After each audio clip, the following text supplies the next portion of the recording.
Para ir cerrando el espacio nos quedan básicamente tres cosas. Ya llegó la representante a la Cámara, Ángela María Robler, quien nos va a compartir sobre la viabilidad que pueden tener estos temas en el escenario legislativo, y cerraremos entonces con un espacio de conclusiones preliminares de cada una de estas ponencias, para abrir entonces un espacio de diálogo y de preguntas entre ustedes y las diferentes ponentes. Bienvenida, Ángela María.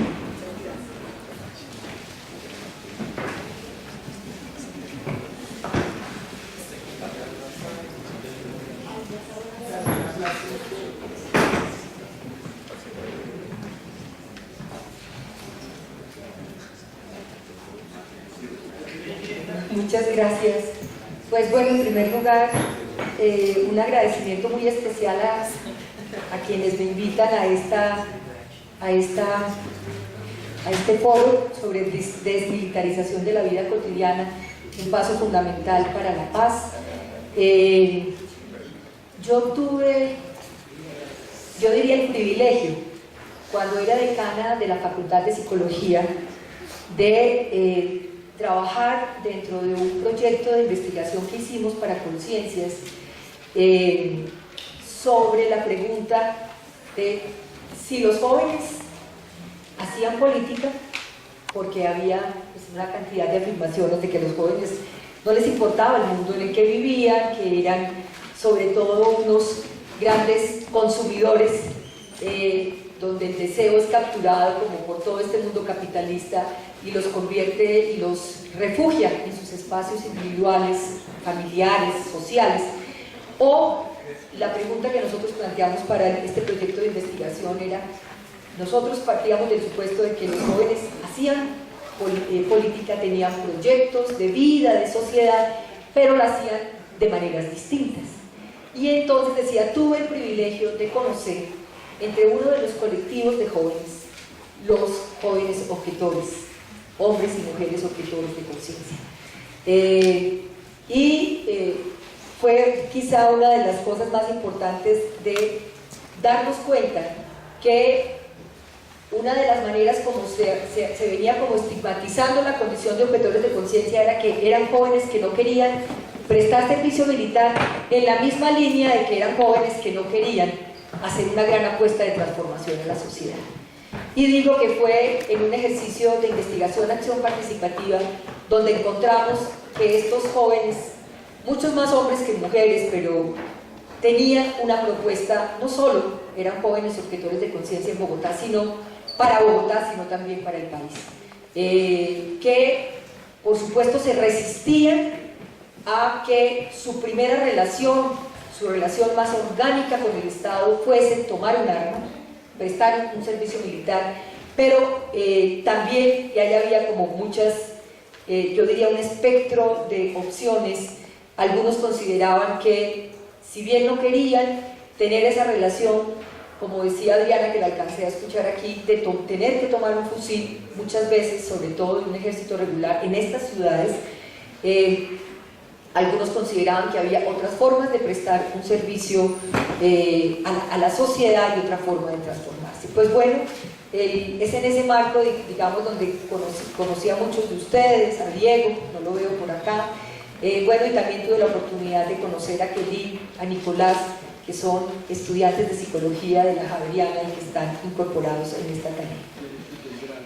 A mí se me pide que me ubique más en la perspectiva como legislativa, en la perspectiva normativa, y desde ahí reflexione con ustedes sobre dónde están como las enormes fisuras de lo que significa el que los jóvenes en Colombia y los hombres tengan que prestar un servicio militar.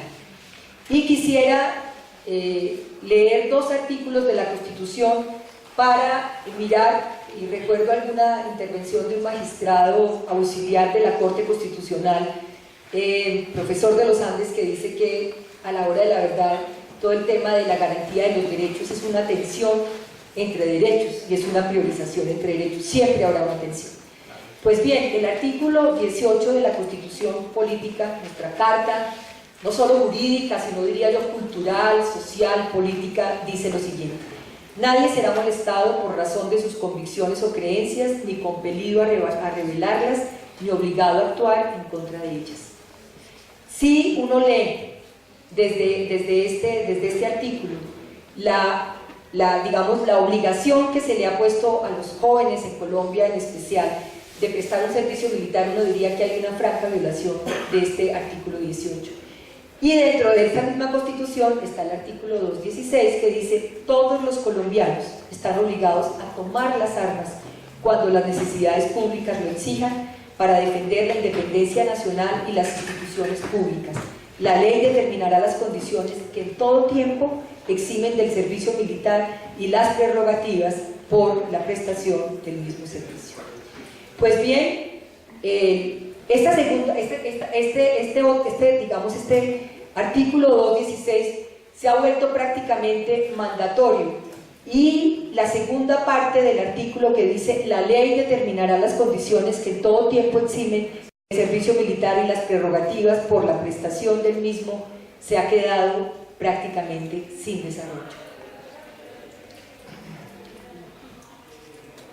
Adriana hablaba de que este foro, Queremos ser una generación para la paz, podía leerse desde dos lugares: lo que significa los jóvenes que han sido reclutados forzosamente, porque hay que señalar que según el Código de Infancia, un niño o un adolescente, así en un momento determinado haya una oferta, como lo sabemos, las famosas chapolas que circulan en algunas localidades de Bogotá por parte de los ejércitos irregulares, así ellos se supone que llegan a estos ejércitos irregulares para trabajar allí. Esa es una condición de franca violación y se puede constituir en un crimen de lesa humanidad. Es decir, toda llegada de un niño, niña o adolescente a un ejército regular o irregular es una franca violación de los derechos humanos. Entonces, Adriana decía, este proceso tiene dos caras: el de los jóvenes que están allí y que se van a desmovilizar, ya sea en grupos, ya sea de manera individual, o los jóvenes, como muchos de ustedes, que no quieren prestar servicio militar. Digamos, es una decisión casi en espejo, pero que a la hora de la verdad está abriendo muchas veces como única posibilidad para la vida militar, tomar las armas. Así se diga que el Estado de Derecho es la fuerza legítima, la utilización legítima de la fuerza es acudir de alguna manera a la violencia como una forma de pararse en el mundo y de desarrollar ahí sus subjetividades en un año, en 2 años, en 3 años. ¿Qué está ocurriendo?, diría uno cuando se pregunta, y yo escuchaba a estos jóvenes en este proyecto que hacíamos nosotros de investigación, y ellos, muchos jóvenes dicen: en Colombia, como ocurre igual también con la niñez, se habla de jóvenes pero no existen condiciones reales para vivir la juventud. Solamente algunos datos: 1 de cada 5 jóvenes en Colombia están desempleados, y el promedio nacional de desempleo está en el 9%, pero hay que recordar que para jóvenes y mujeres es prácticamente el doble. De 2 estudiantes que entran a 6º grado, solo sale 1, y la mitad o menos se gradúan en la universidad. Y el acceso a la universidad pública es cada vez más restringido. En un análisis y en una audiencia que hacíamos nosotros sobre lo que está ocurriendo en una de las universidades, pues quizá la más importante, pero la que es como el ícono de las universidades públicas en Colombia, en la Universidad Nacional, se encuentra cómo entran jóvenes de distintas condiciones sociales y el ingreso puede estar garantizado. Y hoy en día la Universidad Nacional ha desarrollado unas acciones afirmativas para que jóvenes que vienen de instituciones educativas donde no reciben, digamos, el capital cultural que les permite desempeñarse en la universidad, hay procesos de formación. Pero de esos jóvenes de clases más pobres, solo 1 o 2 terminan su carrera completa. O sea, la misma universidad se convierte en un filtro y en una imposibilidad para que estos jóvenes terminen su formación. La calidad de los colegios privados en Bogotá es casi 4 veces más alta que los colegios oficiales, según el ICFES. Y está la investigación del profesor Mauricio García, que habla que en Bogotá, y eso es Bogotá, que tiene prácticamente una cobertura total de educación media y básica, y tiene los estándares más altos en formación técnica, tecnológica y universitaria. En esa investigación, Mauricio García dice que en Colombia, que en Bogotá se vive un verdadero apartheid educativo entre los colegios privados y los colegios públicos, ¿sí? Y los jóvenes que entran a los colegios privados en Bogotá tienen una ruta absolutamente asegurada, prácticamente no necesitarían la escuela para desarrollar las competencias y las capacidades necesarias para ingresar a los procesos de formación técnica en general de educación superior. En cambio, los jóvenes de los colegios públicos, en especial de algunas localidades, muestran una enorme diferencia. Eso es un hecho no solo, digamos, de datos, sino es un verdadero apartheid moral lo que existe en Bogotá. Pues bien, tenemos en Bogotá un proyecto en esta administración de la Bogotá Humana que poco a poco busca cerrar esta brecha, y es el programa 40x40, ¿cierto? Que evita, que busca que los jóvenes permanezcan la jornada completa, no necesariamente con una oferta de orden curricular o académico formal, sino también con toda una propuesta para que los jóvenes en Bogotá se involucren a las instituciones educativas. Eso le oíamos decir en algunas de las presentaciones a el actual secretario de Educación en Bogotá. Busca también convertirse en un elemento que genere medidas de protección para evitar que los jóvenes sean reclutados en estos ejércitos irregulares o también sean reclutados, como lo dice Laura Gil en su artículo sobre las batidas. Bueno, se habla que el reclutamiento aproximadamente por año es de 110.000 jóvenes en Colombia. Este es un dato de Acción Colectiva de Objetores de Conciencia. Y muchos de estos jóvenes son reclutados en batidas ilegales. Dice, a propósito de esta situación, en un artículo que les recomiendo de Laura Gil en octubre del 2013, lo siguiente: la ley 48 del 2003, que reglamenta el reclutamiento, no puede ser entendida en el sentido de que otorga competencia a las autoridades militares para realizar batidas indiscriminadas con el fin de identificar a remisos y luego conducirlos a los lugares de concentración, pues esa práctica implica incurrir en detenciones arbitrarias.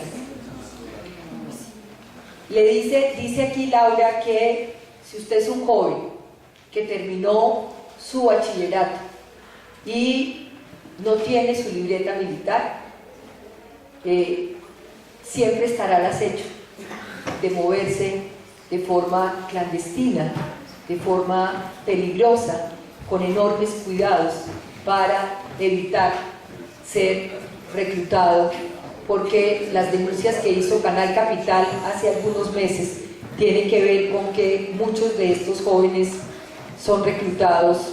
Creo que aquí yo tenía mi presentación, hay algunos grafitis que están en las zonas que se llaman peligro, zona de batidas. Si esto es en Bogotá, ¿qué diremos en otros lugares de Colombia?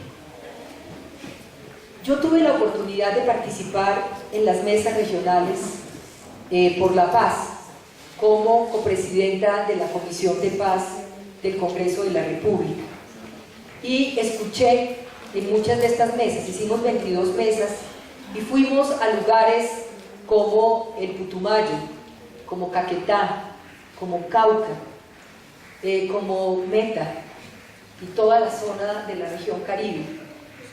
Y aun cuando las mesas, para trabajar 4 de los 5 temas, de la agenda de negociación con La Habana, desarrollo rural integral, participación política, cultivos de uso ilícito y víctimas, no aplicaron ni desarrollaron una perspectiva diferencial, quizá un poco en las últimas mesas cuyas propuestas están en La Habana.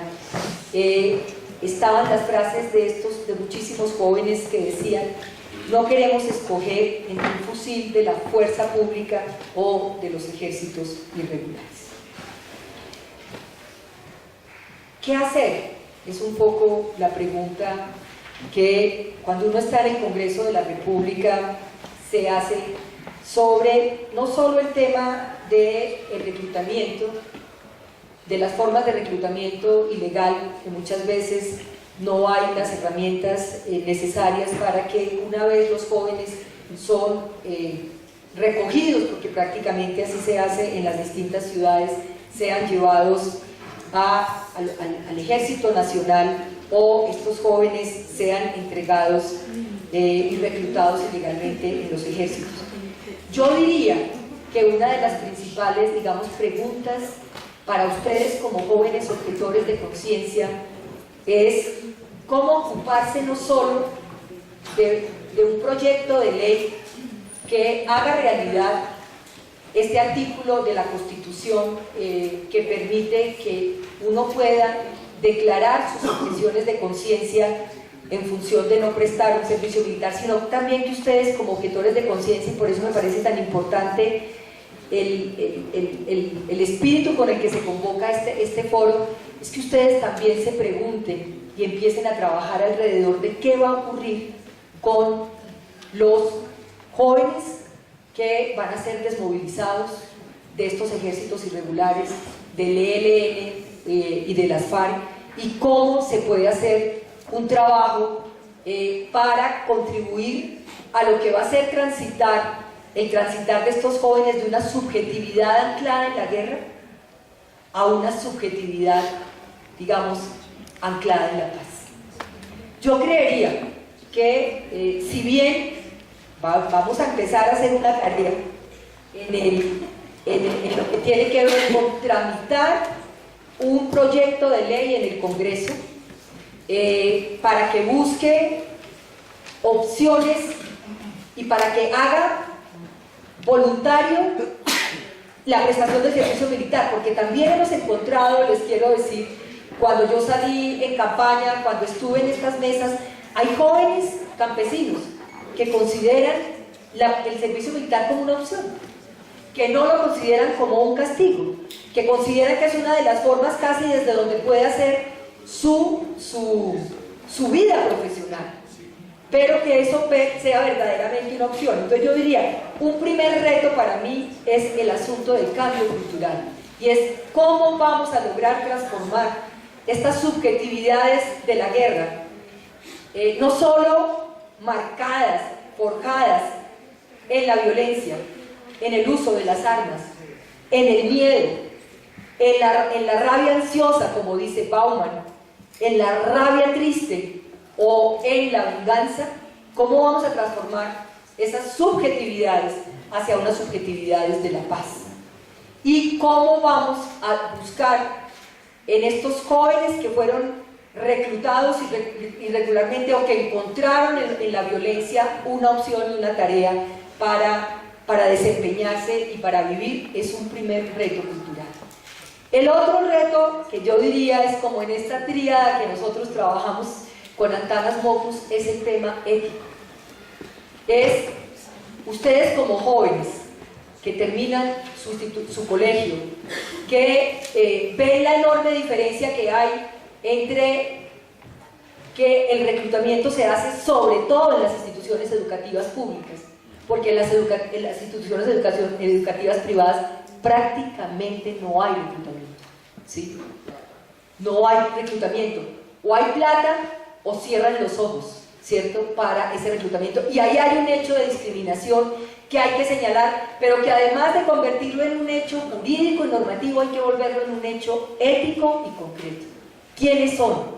Le hemos dicho nosotros en campaña a Álvaro Uribe Vélez, los jóvenes que van a la guerra. son sus hijos.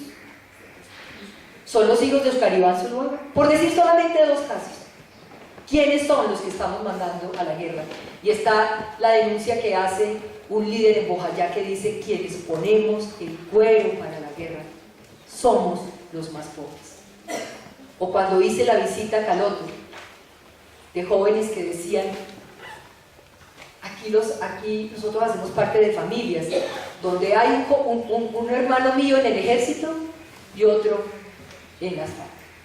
Entonces ahí se viene una total reconstrucción, diría yo, moral y ética, que es fundamental, y que yo también invitaría a los objetores de conciencia, que se sueñan una sociedad distinta, que se sueñan un país en paz, que también ayuden a movilizarse. Y lo otro ya es un poco el camino legal. Hay una declaración que hizo Santos, fruto de lo que fue los resultados entre la primera y la segunda vuelta.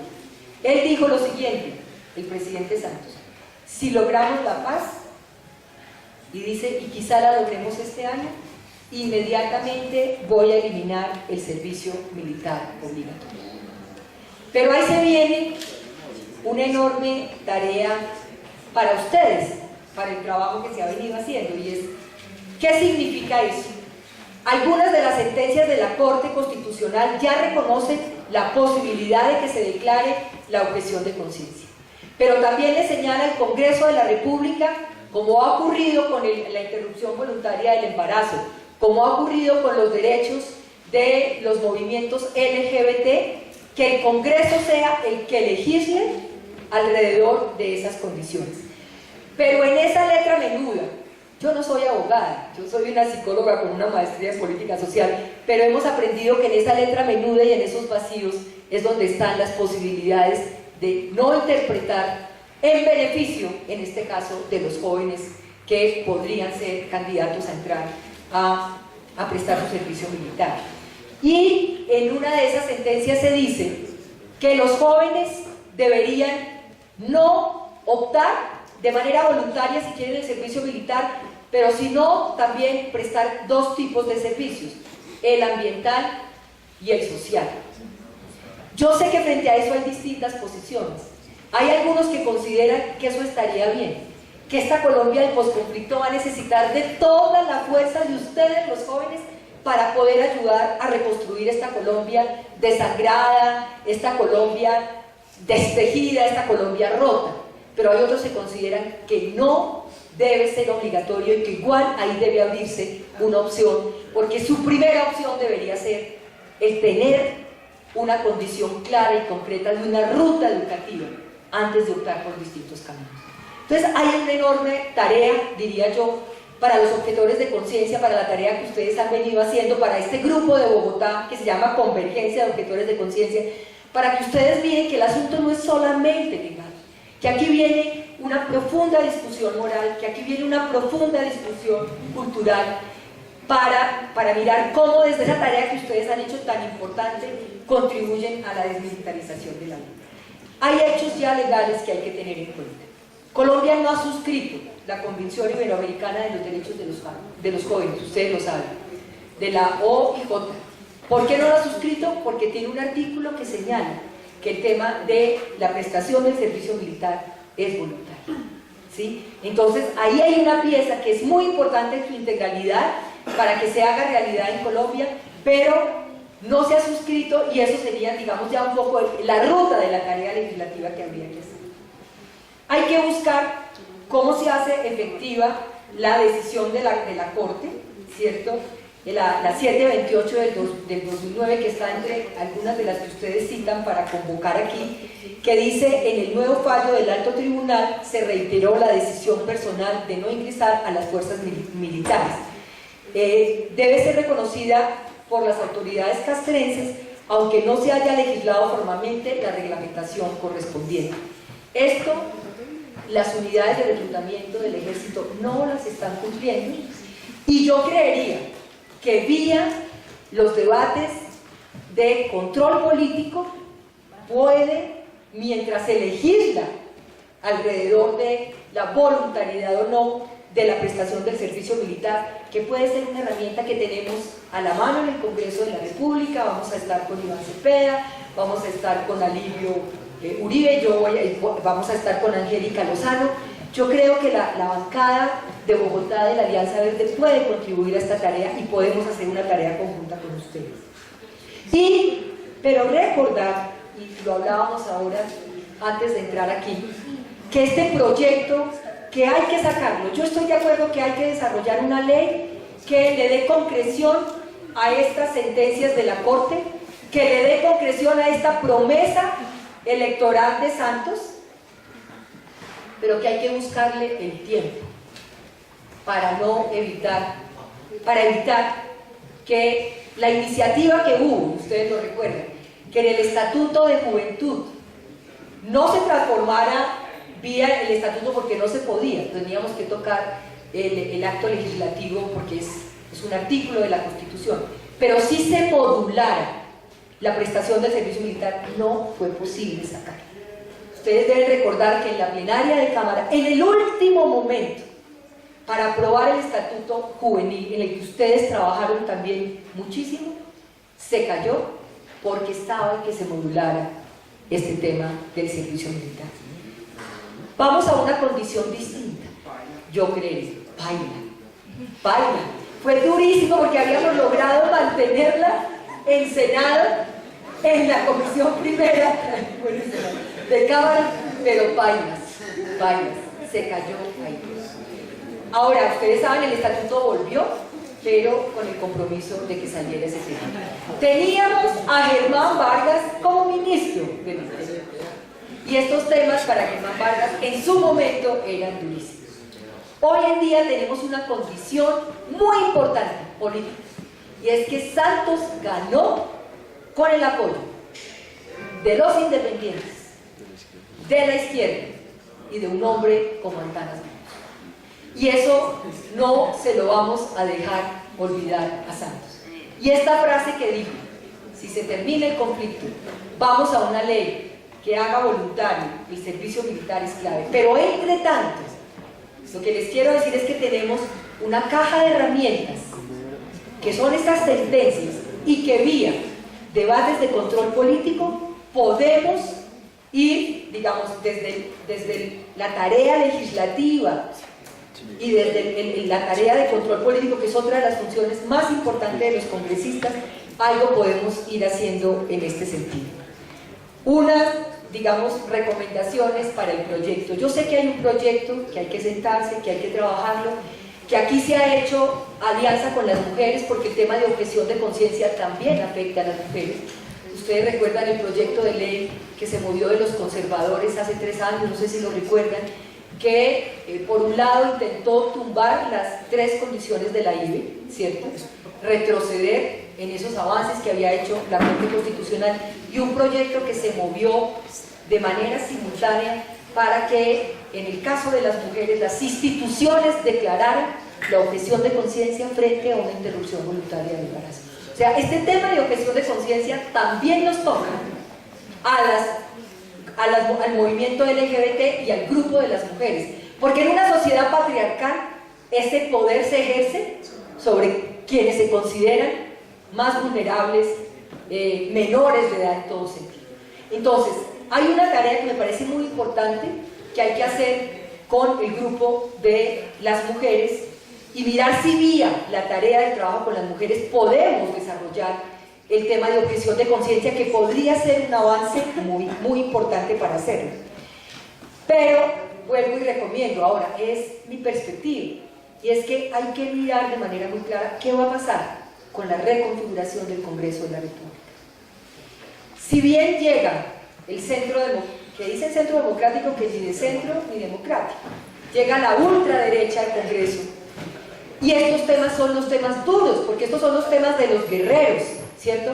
Estos son los temas que se dice, es que uno se hace hombre defendiendo la patria, uno se hace hombre tomando un fusil, uno se hace hombre en los territorios de muerte, ¿cierto?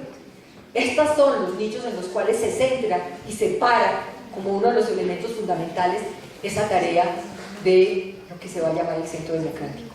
hay que entrar a hacer un estudio muy juicioso de actores, de aliados, porque no solamente podemos hacerlo quienes estamos en la oposición o en la independencia. Quizá hoy en día un partido como el liberal puede ser un aliado para mover esto. Quizá hoy en día una parte de la U puede ser un aliado, porque vamos a buscar aportarle al tránsito de la guerra a la paz, y esto es fundamental. La desmilitarización de la vida. Ustedes ponen acá su condición, pero con Diego y con muchas de las personas yo he recorrido esta Colombia y sabemos lo que significa que al frente de un internado de niñas indígenas que tienen que permanecer una semana entera para poder ir a la escuela, hay una unidad móvil del ejército. Lo que significa no solo la amenaza de la vida, de la sexualidad de esa niña, sino lo que significa estar a metros de un grito todas las mañanas, de un viva todas las mañanas, lo que significa para estos indígenas. Esto por simplemente coger una lista. Hay que hacer entonces, diría, lo más a la mano, lo que está más cerca: control político y movilización ciudadana. Con la movilización ciudadana hundimos la reforma a la educación superior. Con la movilización ciudadana hundimos la reforma a la salud. Con la movilización ciudadana impedimos que el fuero militar se ampliara. Con la movilización ciudadana hundimos la reforma a la justicia. Esto para decir, se puede. Esta democracia representativa tiene que tomarse de la mano de la ciudadanía, de los indignados, y hacer la tarea. Entonces, esa tarea que ustedes hacen día a día, hay que seguirla haciendo. ¿Cómo? Pacíficamente. ¿Cómo? Con argumentos. ¿Cómo? Con propuestas. Segundo, encontrarle el tiempo al proyecto y la lista. Si vamos a irnos por desarrollar a profundidad objeción de conciencia con las tres sentencias que hay de la Corte, que darían como bloque de constitucionalidad y ayudarían, y haríamos una tarea conjunta con las mujeres, o esperar, eso lo tendrían ustedes que analizar porque sé que son bastante juiciosos, o esperar a cómo se reconfigura este análisis de actores para mirar si pudiéramos hacer una ley que convierta, por supuesto, en voluntario el servicio militar.